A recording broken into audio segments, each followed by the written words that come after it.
नमस्कार विद्यार्थी मित्रों, आज हम 5वां चैप्टर पढ़ने जा रहे हैं और उस चैप्टर का नाम है दो चरांक वाले रेखीय समीकरण। दो चरांक वाले रेखीय समीकरण, इसका नाम रेखीय समीकरण दिया गया है। रेखीय समीकरण क्यों इसे कहते हैं? जब आप इसका आलेख खींचेंगे जो आपको 10वीं में है तो एक सरल रेखा ही आएगा, चाहे तिरछा रहे जो भी रहे, सरल रेखा होगा, तो इसलिए इसको रेखीय समीकरण कहते हैं। वो 10वीं में मैं आपको बताऊंगा। अभी पहले हम दो चरांक वाले रेखीय समीकरण को जाने। इसके पहले हमने जो है एक चरांक का रेखीय समीकरण पढ़ा था, जैसे 2x धन 3 बराबर x धन 5, इसको हल करते थे, पक्षांतर करते थे।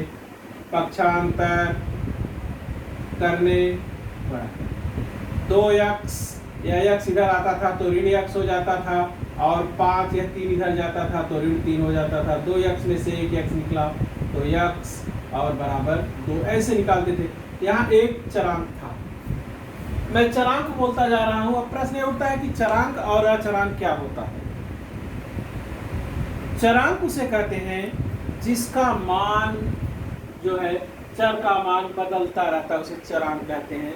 चरांक में जो है वो आपको संख्या नहीं आती है, उसमें वर्णमाला के अक्षर आते हैं, ए से जेड तक लेकर के वो चरांक कहलाते हैं। उनका मान बदलता रहता है। जैसे मैंने कहा कक्षा 9वीं ए में x विद्यार्थी हैं, तो कुछ भी हो सकते हैं, 10, 20, 50, 100, 200 जो भी हो सकते हैं। उनकी संख्या को बताया नहीं जा सकता कितना है। लेकिन अगर मैंने कहा कक्षा 9वीं ए में जो है वो 50 विद्यार्थी हैं, तो उनकी संख्या जो है निश्चित है कि 50 ही है। तो चर का मतलब होता है जिसका मान बदलता रहे, और अचर का मतलब होता है जिसका मान न बदले। जैसे मैंने कहा 50 विद्यार्थी हैं तो 50 ही रहेंगे, न तो 49 होंगे और न 51 होंगे। तो चर समझ में आया होगा आपको। चर किसे कहते हैं? जिसका मान बदलता है उसे चर कहते हैं। अब प्रश्न उठता है दो चर वाले समीकरण, दो चरांक वाले युगपत रेखीय समीकरण। तो जिस समीकरण में चरांक का घात, दोनों चरों का घात जो है वो एक हो, उसे युगपत रेखीय समीकरण कहते हैं। यहाँ जो है मैंने एक उसका स्वरूप लिखा है, ax + by = c। यहाँ a b c वास्तविक संख्याएं हैं, वास्तविक संख्याएं। इसमें a भी 0 नहीं होगा, b अगर इसमें अगर कोई 0 हो गया, a और b में से कोई 0 हो गया, तो दो चरांक वाला वो समीकरण नहीं रह जाएगा। अब आप कहेंगे कि अभी तो बताया गया कि a से लेकर के z तक सभी जो है वो चरांक हैं, तो फिर यहाँ a और b लिखा गया है और c लिखा गया है, तो a भी चर, लेकिन यहाँ ये बताया गया कि वास्तविक संख्याएं हैं। अब a के स्थान पर अगर हमने कुछ लिखा तो उसका गुणांक कहलाएगा। मैं आपको अभी बता रहा हूँ, जैसे x + y = b से समीकरण हो गया, तो a की जगह पर 1 है और y की जगह पर भी 1 है और c की जगह पर कौन है? 20 है। दूसरा देखिए, दूसरा समीकरण आप देखिए, 3x ऋण y = 11। अब a की जगह पर 3 आ गया और b की जगह पर ऋण 1, इसके सामने वाले चिन्ह को भी देखते हैं, ऋण 1, और c की जगह पर आ गया 11।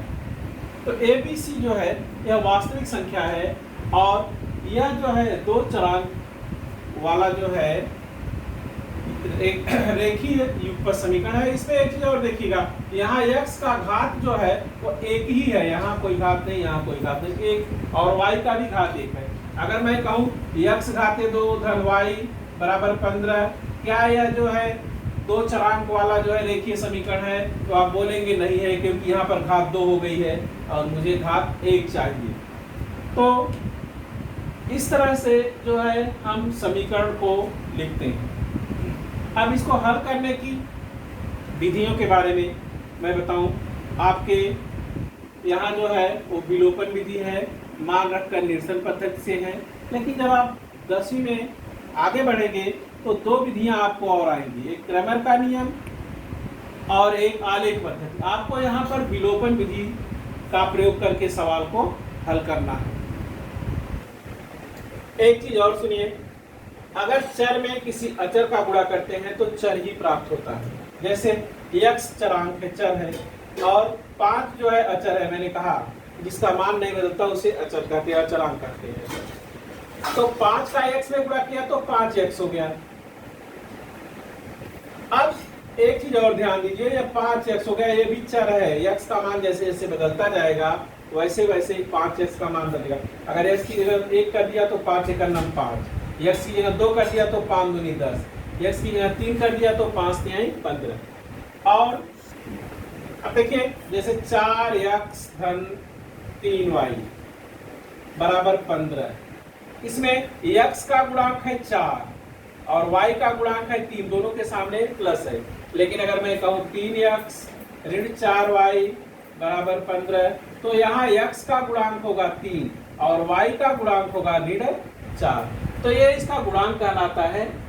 और चर गुणे अचर बराबर होता है चर। तो ये भी मैंने अब आपको बताया। अब आपका एक बड़ा आसान सा प्रश्न आया है कि x तथा y को चर मान लीजिए, x और y को चरांक मान करके 2 चर वाले 5 रेखीय समीकरण लिखो।